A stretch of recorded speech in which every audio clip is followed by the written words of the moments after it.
Did you know that 60% of a person's time at work is spent on work about work?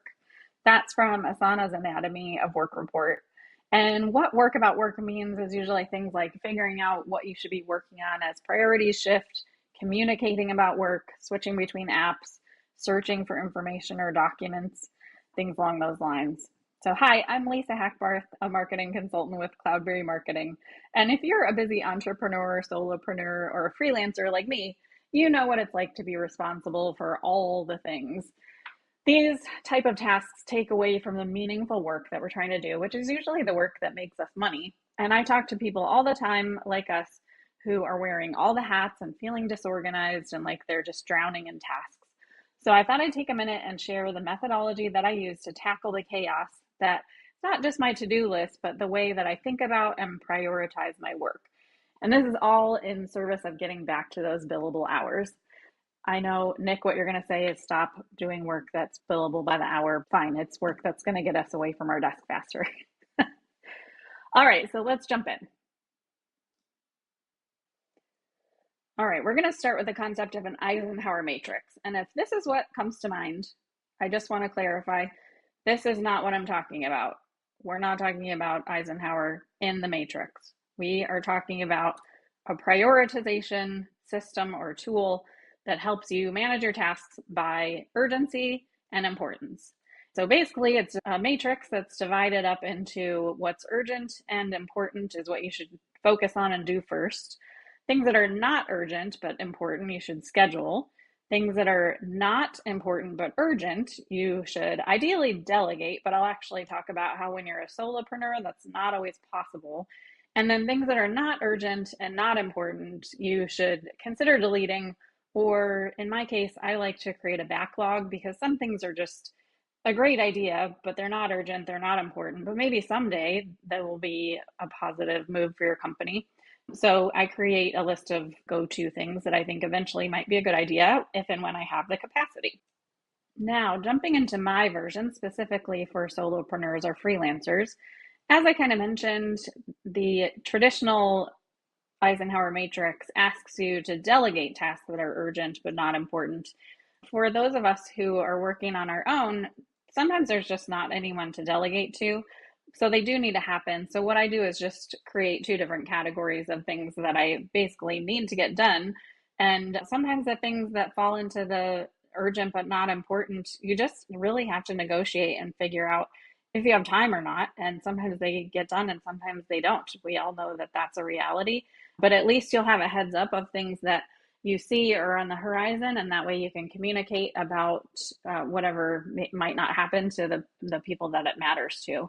So that's one of the differences between the traditional methodology. And then, as I said, the traditional way is to delete things that aren't urgent or important, but I like to create a backlog and just hang on to those things.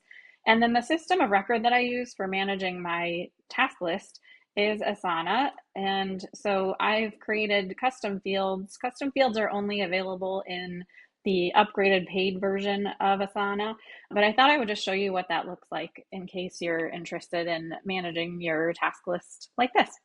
So I'll switch over to my Asana. This is my tasks view.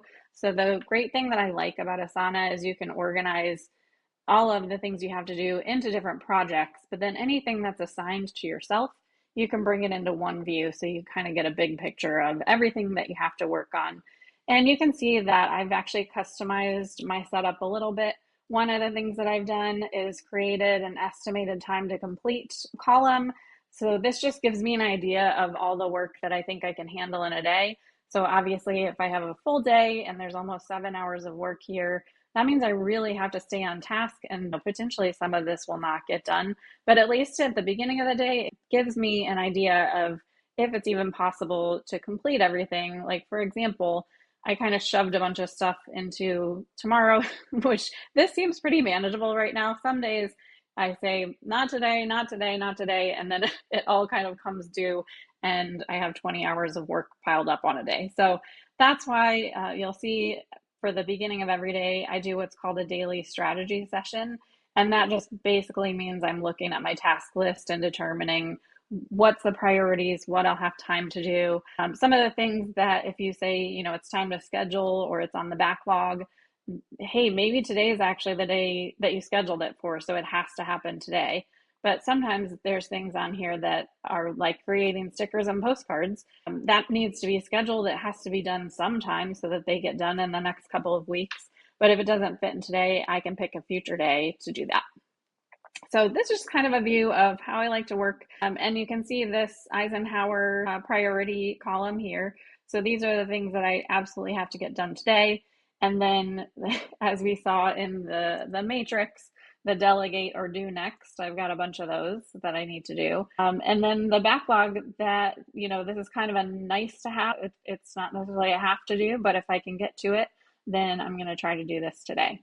And then I also like to break down my task types just so I can kind of get a feel for what's the type of work that I'm going to be doing each day.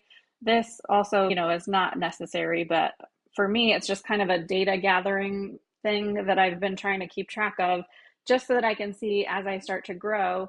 Maybe it makes sense that there's a bunch of operational things that I have on my plate, and maybe it makes sense for me to hire an operations person, or maybe I'm doing a lot of sales things and maybe that's not my favorite thing to do. So maybe it's time to hire a salesperson. So this just gives me kind of insight into how I'm spending my time each day and each week. So it's more just kind of an awareness thing for me. I hope this was helpful. If you have any questions, please throw them down in the comments. I'm happy to do a follow-up video. And I also thought that I would just mention that this really is the work that I love to do.